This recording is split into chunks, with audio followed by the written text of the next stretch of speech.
Welcome to the Ancient Coin Podcast with Aaron Burke, a show about ancient coins from the viewpoint of a seasoned professional with nearly 30 years' experience. Here's Aaron Burke and Mike Nottleman on the Ancient Coin Podcast.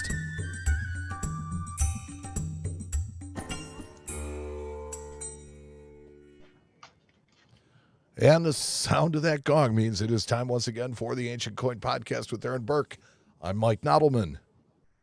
I'm Aaron Burke. And so tonight we have a little bit different than the typical formula. We have some really cool news for you Ancient Coin Podcast enthusiasts out there, as we have our first sponsorship. And we've got some really hopping news rather than auctions that Aaron wanted to get into tonight. So let's get into that. Aaron, what's up in the news? It's been all over the news. It's been all over social media. And I thought that it was imperative that we discuss it here because there's a lot of misinformation out there. And so I just thought we would get ahead of it. And since we are not only teaching about ancient coins, but I think we're also talking about the market and about the good things that happen, and in this case, the bad things that happen, and the negativity surrounding, the ancient market at times. So most of you, if you haven't heard already, the gold Eidmar that broke the record back in 2020 when it sold for nearly $4.2 million has now been returned to Greece because the owner of Roma, he faked the pedigree. So the coin was real, but he faked the pedigree, stating that the coin was from a important, I believe, an Austrian family, or a Hungarian family. I can't remember which one it was, but going back way before 1970, in hope that some of those pre-1970 pedigrees, which we've talked about in the past, have added value. And I assume he thought that would be the case here. So there's lots of articles out there. And so I wanted to kind of clean it up a little bit. So the first article, Mike, if you want to bring that up, it was by the Art News. And here the headline is, "World's Most Expensive Gold Coin Minted by Brutus in Honor of Caesar's Murder Returned to Greece." Well, we all know in the coin business, this is not the world's most expensive gold coin. The most expensive coin ever to sell was the 1933 double gold eagle, which sold for what, 18 or 19 million? Recently, yes. That's the most recent sale. And there are many other U.S. coins that have sold for over $4 million. Mm-hmm. Some not even gold.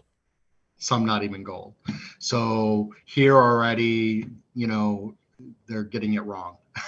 And so, but basically the way this story goes is that Richard Beale, who owns Roma Numismatics in London, he offered the coin back around 2015, I believe, to several big collectors and a few dealers. And I had heard he offered the coin for £2 million. And at the time, supposedly there was no pedigree offered to any of the people who were shown the coin. And then lo and behold, 5 years later, in 2020, when it shows up in their auction, they had sent it to NGC to get it slabbed. It got slabbed. And magically it had this pedigree. So the coin then broke the record for the most expensive ancient coin ever to sell when it brought 2.7 million pounds.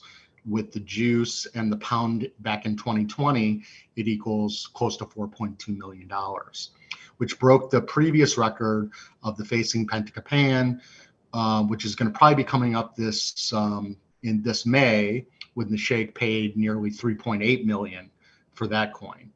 And so that kind of not shattered, but it broke that record.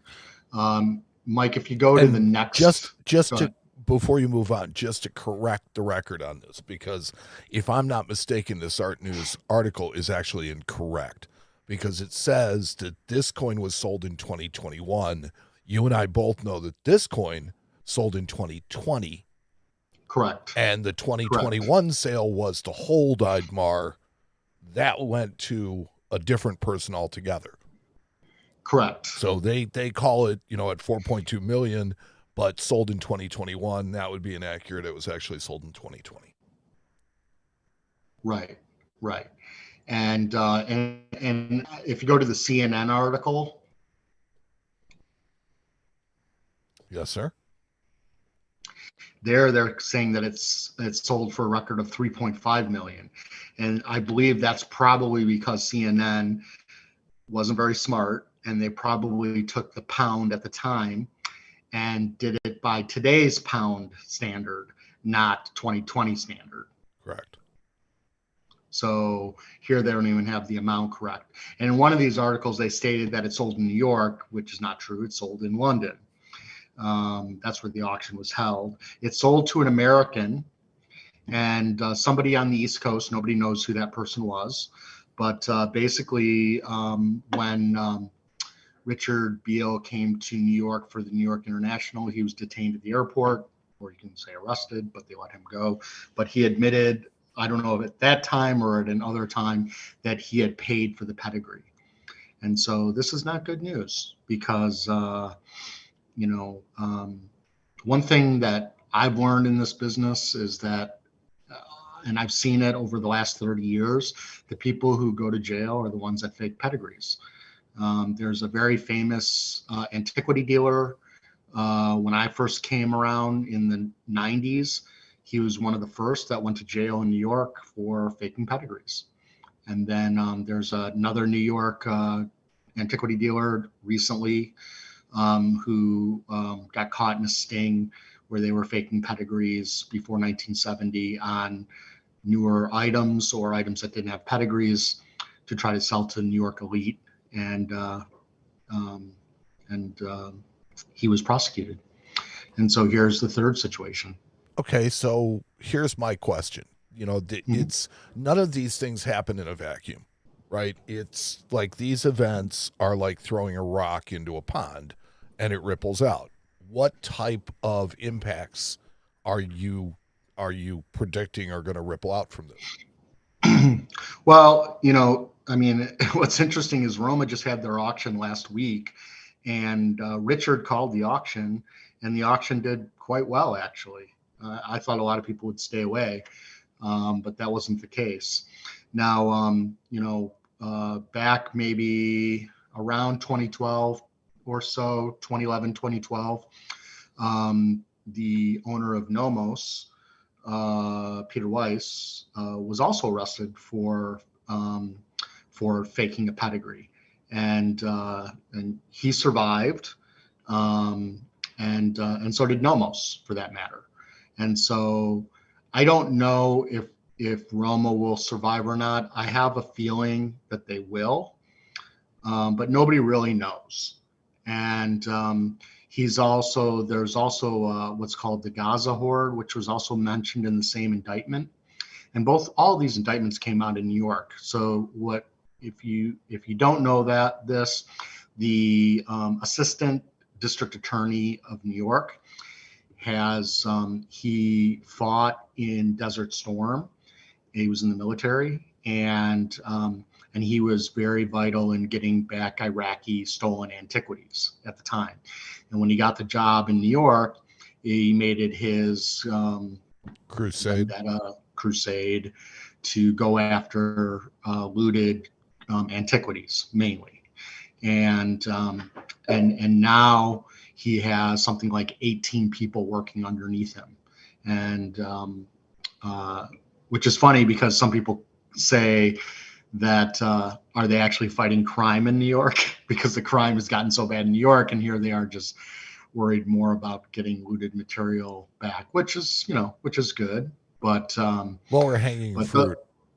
Yeah, exactly. So if you look into this further, there was a gentleman who I've known for 30 years. My dad's known him for probably 50 years, Italo Vecchi. He was a nice man. He's an academic. He's actually written books on Roman Republican Osgrobs, and he's an expert in Roman Republican bronzes.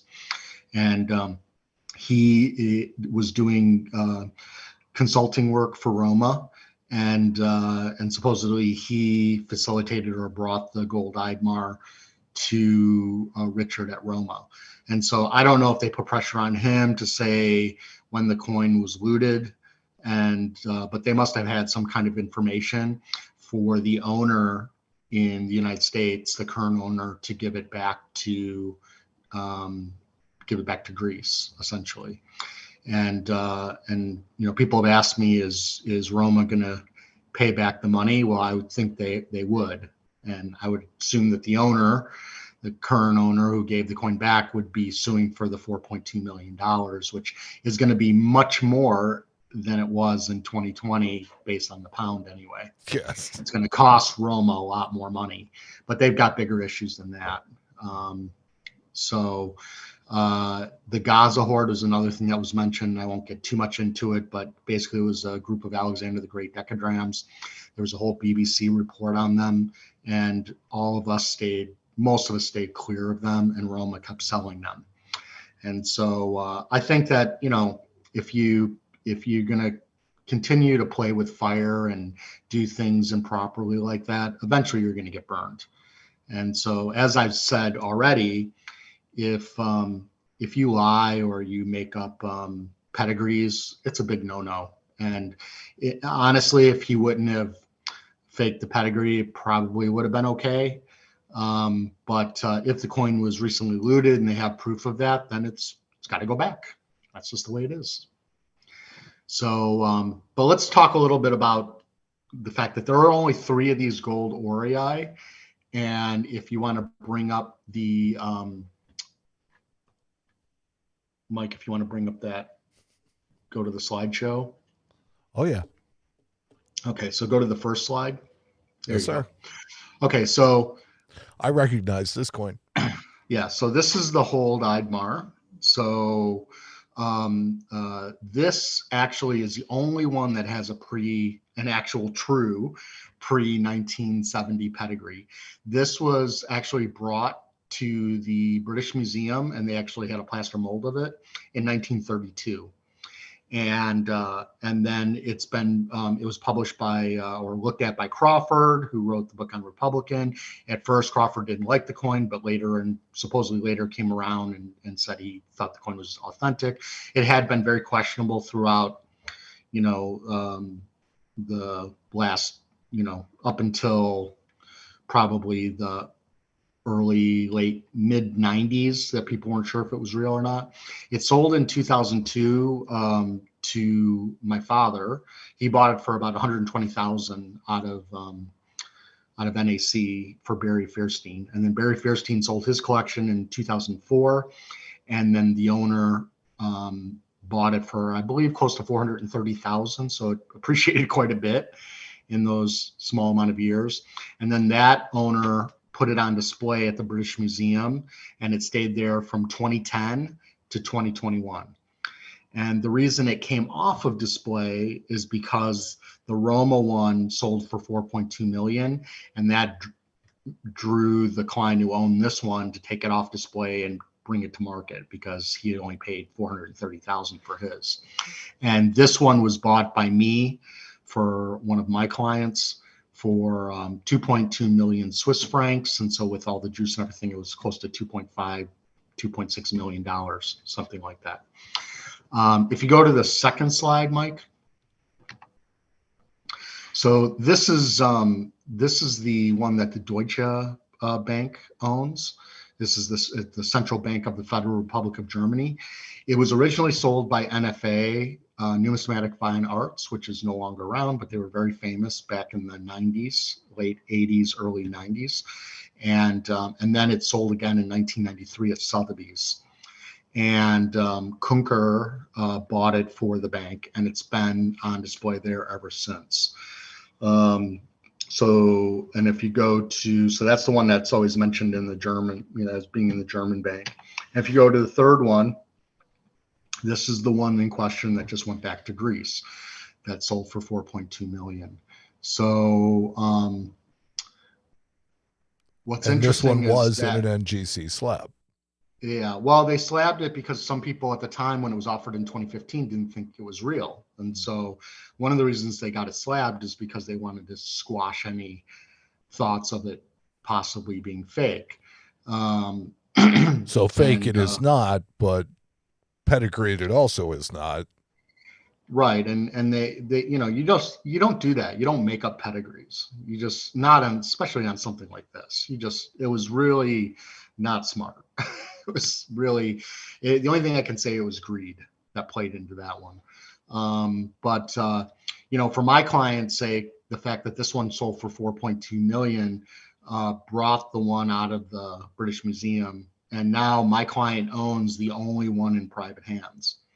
So I guess that's the only positive that's going to come out of it for my client, but he's one person. The market as a whole, I think, will survive this. It doesn't look good. Obviously, it's bad for the industry as a whole, but unfortunately, when you have bad players that don't do the right things, then the whole industry is looked down upon. But in general, most dealers don't do this kind of thing, and most dealers don't make up pedigrees. So, naive rookie question. What Mhm. would be the odds of the Greek government actually auctioning the coin and selling it off and putting it out there with, then it would be pedigreed, it would be okay. I don't see them ever doing that because they would consider there's only 3 of these in existence, and so this is really a national treasure. It really is, and so I don't see that ever coming on the market. And then they would also set a precedent of selling artifacts, which maybe they should do, but they don't. And so they wouldn't want to open that Pandora's box. So, because then essentially they have to legalize it on some level. Well, Because like right I now said, it's naive question. I just didn't know if they could, if they would. no. Well, I mean, it's the same question. People, one of the reasons why some people didn't want to bid on the 1933, who could afford to bid on the 1933, is they were worried that someday the US government could put more of those out on the market. Right. So, because even though it's the only one in private hands and it's the only one that legally can be sold, it doesn't mean that the Smithsonian, the government have what are they up to, like 10 or 12 of them? They have another 17 of them. And that was what they confiscated from the family. The family. Yeah, and it's thought that there might be another 10 in addition to that. Yeah, the family held some back. Well, right? you wouldn't want to surrender all of them on your trial balloon. Right. That wouldn't make sense. So Right. the Langboard family is the family in question, and they own a number of the coins, and it's currently being fought out in the courts. So, the one thing I would say about this negative publicity is that when the Peter Weiss thing happened with Nomos, that was terrible. But the market went on.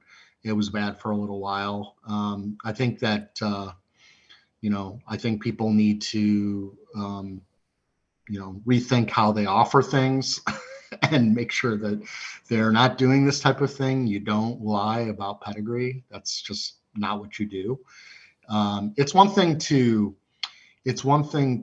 Embellish.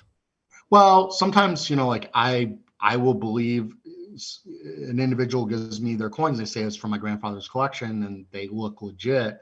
I would tend to believe them, and maybe I would say old Midwest. If they're from the Midwest, I might say old Midwest collection. But here, this is a situation where Roma, the owner of Roma, Richard Beale, actually paid for somebody to say it was from their collection, who had this lineage. And so to actually pay, I don't know if he paid £10,000. I'm not sure exactly how much it was, but it was definitely not smart, especially since the coin was offered 5 years earlier to enough people that could possibly let the authorities know that there was no pedigree offered, if they were asked. And so, I just don't think, once you offer the coin with no pedigree, you can't immediately come up with a pedigree. And if the pedigree is just an affidavit from somebody says it's from their collection, that's not very sound. No, it's not compelling. No, a real pedigree is a photograph in an auction catalog. That's a true. Which is where a lot of the major coins like this are going to be. I mean, they're not just going to be private sale; they're going to be auction. Right. It's very unusual for a coin like this to have not been known to anybody until it resurfaced. Right. It's possible, but it's unlikely. That only happens with U.S. coins. Correct. I mean, I could see like an Eidmar or, some other Julius Caesar portrait coins being in an old collection and nobody knew what they were. I could see that happening. But something of this magnitude, I don't think so. Yeah, not with the number extent. There's 3. Right.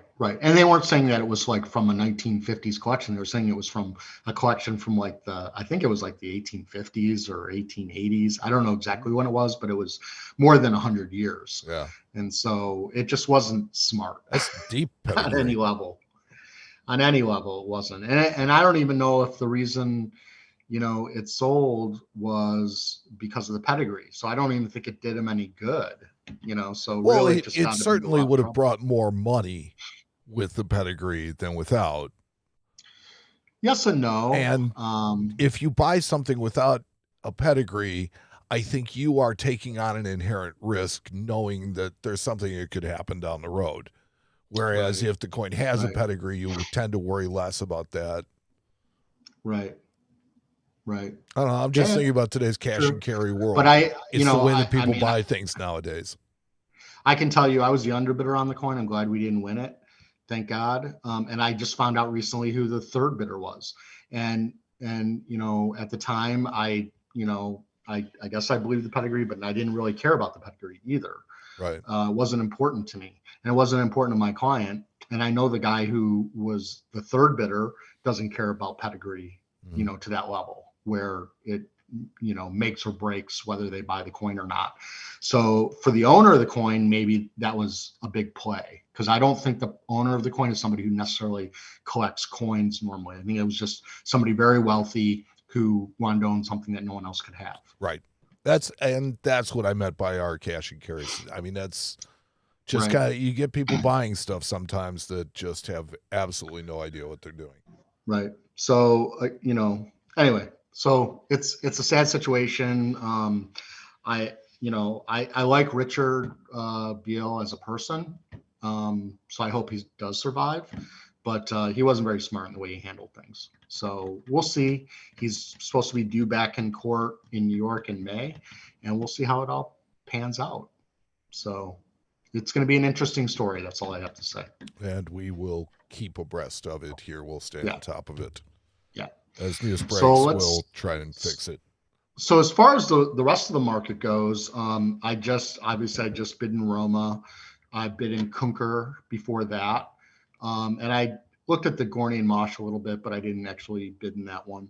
And I would say that the auctions overall were very, very strong still. I think the market is very healthy still.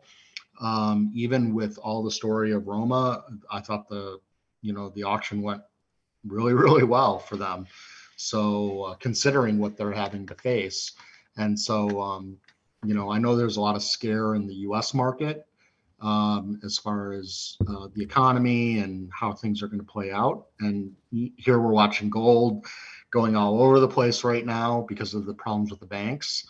And none of it's making sense. The market's going up and gold is going up. And no, gold broke 2,000 again a couple days ago, and on Friday, and now it's back down to whatever it was, 1980 or 1970 or something like that. So I mean, it dropped like $20 or $30 today. So yeah, it's very strange. A lot of people I think are just jumping in, dropping out, jumping in, dropping out, making their money. It is amazing how many people like to jump in at the absolute top of a market. It is crazy. It is. It's really, really just crazy. Amazing to me. And I tell people, that invest like that when they're asking me, should I buy physical gold? And I tell them, no, just buy it through one of the ETFs? Yeah. Paper. Because generally speaking, if you're just going to buy it and then sell it a week later, there's no point in paying the premiums on the physical gold. So if you're just playing the market, right? If you're trying to play the market, then you don't want to hold the physical gold because the premiums are just too high. The premiums are way too high. It's the whole point of having physical is you're supposed to hang on to it for a long time. It's supposed to be a bullish move, a hedge, right? It's supposed to be a hedge. Yeah. So, and so I've told friends that they're like, well, I want to get a couple ounces. And then, and I said, well, how long are you going to hold it? Well, until gold goes up a little bit. And I'm like, just buy it online.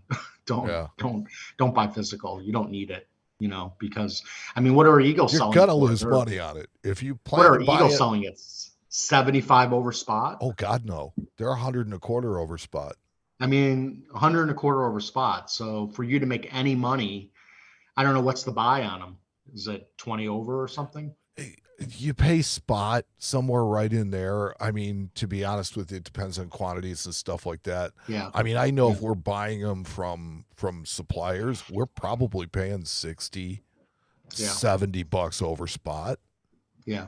So gold has to move $60 to $100 over spot for you to break even.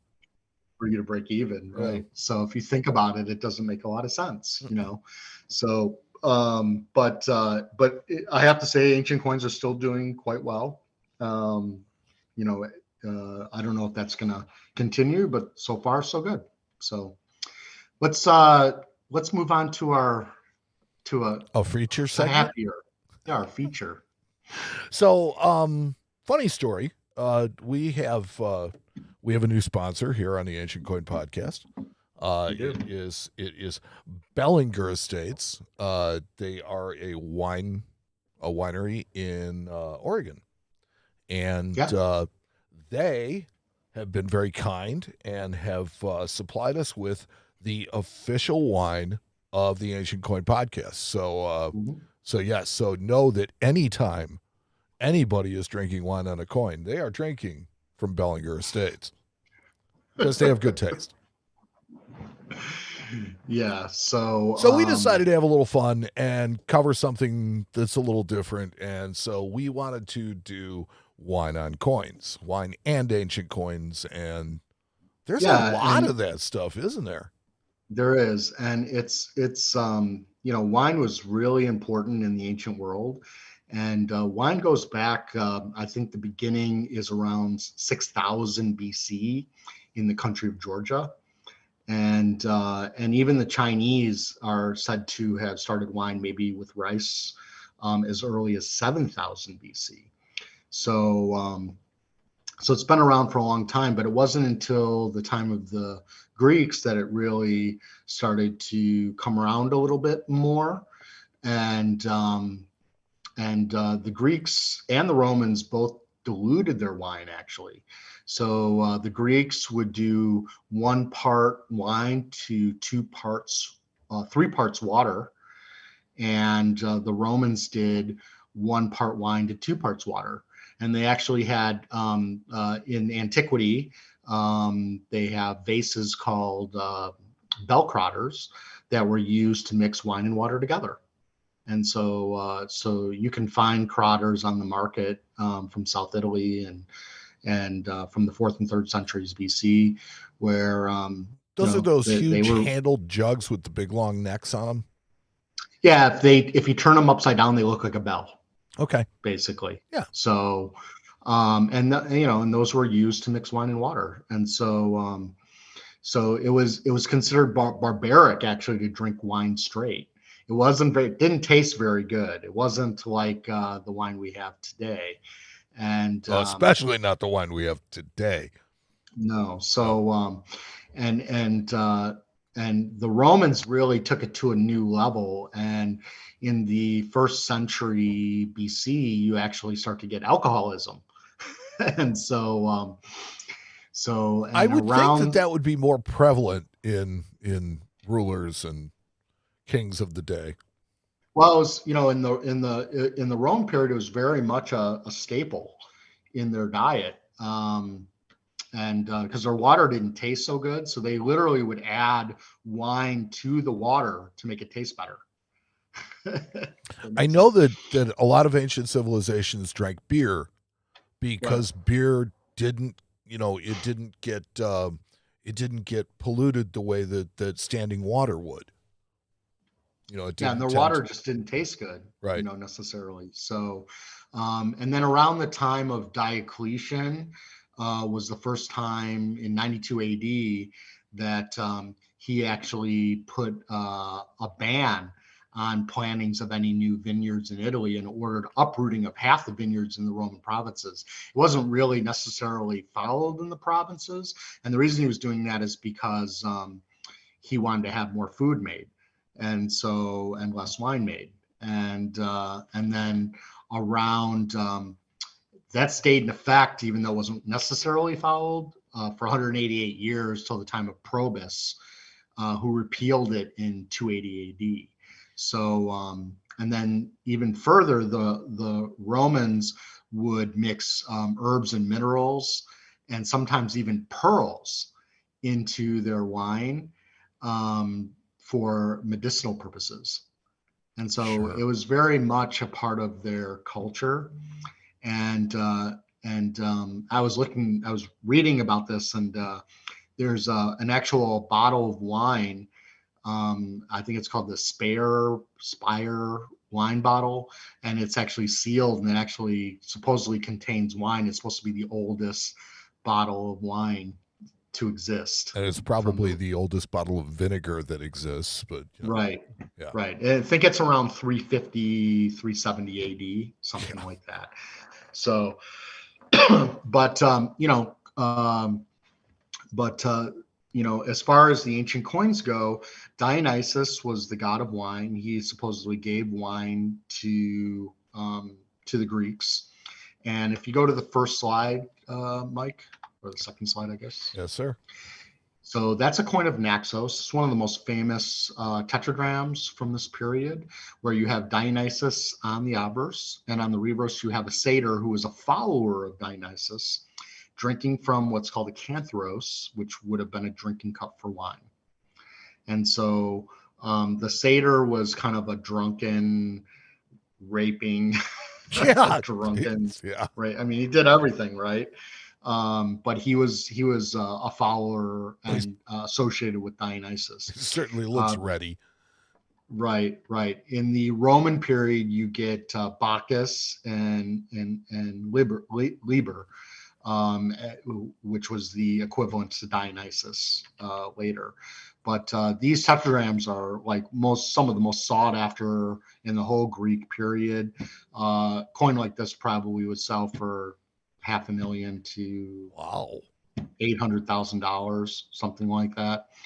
They have smaller drams that look the same, that sell in the $10,000 to $15,000 range. So depending on how nice they are. But do they have this level of detail on them? I mean, they're drams. Yeah, not as nice. I mean, there's less real estate, right? So it's but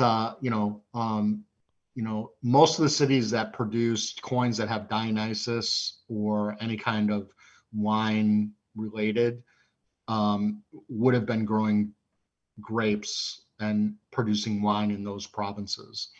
And so that's why you would generally have Dionysus on your coins for the most part. So if you go to the next slide, we have a Naxos dram. So this is an earlier dram.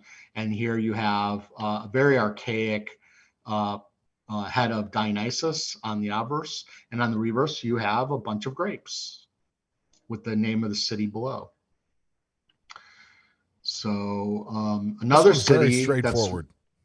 Yep. If you go to the next slide, another city is extremely important in Greek coinage, the coinage of Mende, where you have basically a drunken satyr riding on a mule, and on the reverse you have a bunch of grapes with the city Mende mentioned in. He is pimping. He is just kind of lounging on that mule. Satyrs that was just their thing, man. They just did their thing. They're just like, hey, here I am. Right. And you remember, guys, you can find tons and tons of bronze coins in lower values. I'm showing you the best because it's easy to see, but most of us can't afford these coins, right? But we can appreciate them. But there are bronze coins not with the same imagery, but they're going to have Dionysus, they're going to have some kind of grape symbol or sign on them. I know lots of people who collect ancient coins with grape wine theme. That's important to them. And so it's definitely attainable in much cheaper levels. So that's true of anything we've ever studied on this show. There are always going to be cheaper versions, right? Mm-hmm.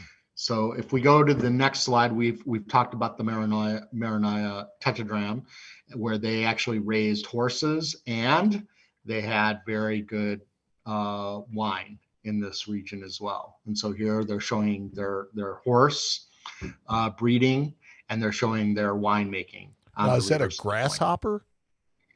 On the left field, that's basically a fly or a bee, probably a bee. Okay. So most likely a bee is what it is. And then if you go to the following slide, you'll see a Toroni tetradrachm. And this has what's called a hydrea, which was actually a pouring vessel for wine. Large economy size. And so here you have grapes hanging from the sides. And this is a very famous vase. A lot of people like to collect this vase for this purpose. If we go to the next slide, there's that Thasos stater we've studied this before, where you've got you have the satyr carrying off a Maenad ready to go and enjoy himself in a very Dionysic way. Yeah. So goes without saying, right? Sure. Sure. So, and then if we continue, this is something more readily available in the market. This is the Thasos tetradrachm, where again you have Dionysus and you have Hercules on the reverse, but again you have Dionysus on the obverse. Very important. These are very affordable, generally speaking. You can find a lot of these between $350 and $600, and then up depending on how nice they are. Now, are those grapes in the headdress? Yes. Yeah, and grape leaves. Yeah, and ivy. Okay. So, and if you go to the next slide, Alexander the Great, depending on where he was minting coins. So here on the reverse of the coin, in front of Zeus seated, you have another hydrea with grapes hanging on either side. So it's another wine symbol, probably having to do with this particular city. And there's an eagle, so I'm thinking Athens. What's that? I said there's an eagle, so I'm thinking Athens. No, it's Alexander the Great. It's Zeus holding an eagle. Okay. So remember Alexander, he puts his portrait as Hercules wearing the lion skin on one side, and on the other side he always has Zeus. Sure, but where is this from? I don't remember which myth this is from, actually. I didn't record it when I was grabbing the image. Okay. But it was somewhere in the Greek provinces. It wasn't Athens. Okay. So, in fact, Alexander didn't issue coins at Athens at all. So silly man. So as he was conquering the world, he was taking over mints, probably in Asia Minor, in Turkey is what I'm guessing. And this is a posthumous issue, so this would have been after his death anyway. Okay. So we know that because of the big flan, the style. So this would have been one of the descendants of Alexander that was issuing this coin, and my guess is going to be in Asia Minor, somewhere in the Turkish regions. When we go to the next slide, we're getting into the Romans. And so now we're going to have Apollo on the obverse. And are you on this slide, Mike? Yeah. Yeah, Censos. Okay. With Censos. This is number 10. Yes, 10. Okay. Sorry about that. But on the reverse here, you can see that you have a satyr carrying a wineskin. That's a wineskin, which usually are made out of animal skin that they would gut, and they would just use the skin, and they would actually use the animal's body to actually carry the wine in. Looks like a pig. Probably. I actually have a sculpture with the animal's body that was part of a big statue. It's just a piece of marble about this big, but it was the wineskin, part of the statue. So, and then if you go to the next slide, number 11, here we have Bacchus, because now it's no longer Dionysus, because we're in the Roman period. And on the other side, we have Liber. And so both obverse and reverse having to do with, gods that represent wine. And this is a Roman Republican coin. So this is from the 1st century BC. Later in the Romans, you get into the provincial stuff. So this is number 12 is Maximinus Thrax from 235 to 238 AD. And here you have on the reverse, you have a figure, probably a satyr, but again, carrying a wineskin, kind of draped over his shoulder. And this is where you can get into very expensive provincial coinage, where this coin's probably $100 or $150, not expensive. So there's all kinds of ways of getting symbols of wine or grapes or anything, any theme that you're going after really with ancient coins. And if you go to the last slide, Mike, we have a drunken Hercules on the reverse of the coin being surrounded by 3 satyrs who are holding him up. And there's actually a part of the myth of Hercules is him getting wasted and being helped by satyrs. So helped. Helped. Okay. Hopefully. That's generous. Hopefully. And that's a coin of Valerian. So again, there are literally millions of different types of coins that would have some kind of wine or grape or god representing grapes, wine, or I should just say wine, represented on ancient coins. And they're very easily accessible, maybe not the most expensive Greek coins, but lots and lots and lots of bronze coins where you can find these types of motifs. Well, wine was and continues in some cultures to be a huge part of life and of culture and just being who we are as human beings. There's an old saying that says wine is proof that God loves us and he wants us to be happy. I believe all that stuff because I think that I want to be happy. No, it was interesting to see how many different themes you could show, with wine in the coins themselves, and that's pretty cool. And the fact that in ancient coins you can do those type of subsets. I mean, we didn't even get into Christianity and the fact that wine is used as a sacrament. As a sacrament, so it's that's true of a lot of religions, for that matter. So sure. So wine has been celebrated for a long time, and it continues to, and probably will always will. Sure, and we are going to continue to celebrate wine on this show. And when we celebrate wine, we're going to celebrate the Bellinger Estates. So thank you to Bellinger Estates for their thoughts, their inspiration, and their sponsorship of the Ancient Coin Podcast. Yeah, that was very nice of them. It was. So that brings us to our Pearl of Wisdom, which kind of goes hand in hand back to the gold Eidmark. Yeah, it kind of links everything back to where we started. Yeah. And, my dad actually came up, he used to say this saying a lot, and he still does. And so this is where I learned this saying from my dad. And that is, if you always tell the truth, you never have to remember what you said. And so, so in this business, your reputation is everything. And so you're always much better, whether you're running a coin business or just in life. you're always best being honest and telling the truth. And if you have to lie, then you have to remember everything you ever said so that you can cover those lies. And you better have a good memory.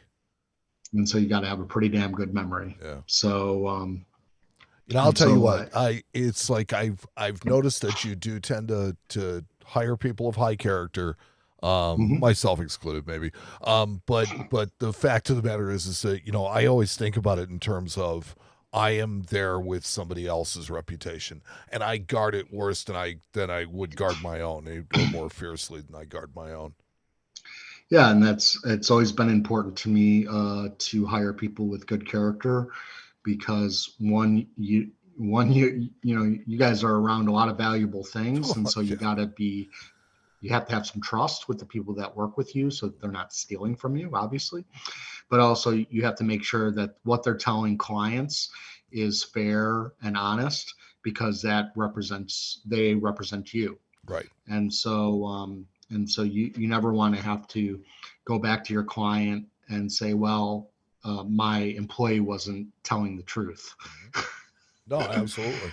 So, and it is easier just to tell the truth.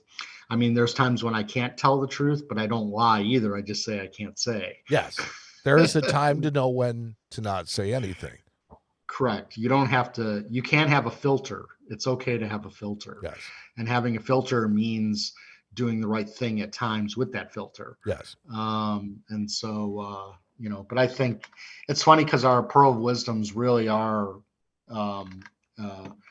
pearls that are good with everyday life. Yes. Always. No, I think Always. that there's something to that the types of rules that you use in your business dealings should be compatible with the ones that you use in your life in general. That's just correct. It's the only way to go. Correct.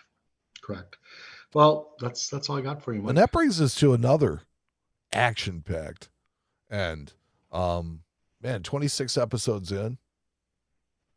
Doing pretty well. Yeah. I still don't know much about Ancient Coins, but we're going to fix that. And I think you're getting better. Well, I think my commentary is at least becoming more relevant. So it's not just, hey, wow, look at that. That's true. That's true. So, so thank you to everybody who helps produce this, everybody who helps us to inspire this, and most of all to you who listen. We really appreciate it. That's it. Thanks. Yeah, follow the Facebook page, please. We like to get our follows up, so please, if you haven't done so, please follow our YouTube channel. That's what I was looking for, YouTube channel. Where is Aaron going to pop out of next? That's the question. So if you like those videos, give them a thumbs up. Give them a comment here or there. Tell us what you like, and tell us what you like to see, and we'll try and produce it for you. So for Aaron, I'm Mike. We'll talk to you next time on the Ancient Coin Podcast with Aaron Burke. Thanks for listening to the Ancient Coin Podcast with Aaron Burke. We'll return with another episode soon. Meantime, you can join our private group on Facebook. Just go to facebook.com and search the Groups tab for Ancient Coin Podcast Discussion Group and ask to join. There you can become part of our community, where we share and discuss ancient coins, as well as the show, the ancient coin market, auctions, or just to give our own opinions on things in order to learn together. Join Aaron and Mike again soon for the next episode of the Ancient Coin Podcast with Aaron Burke.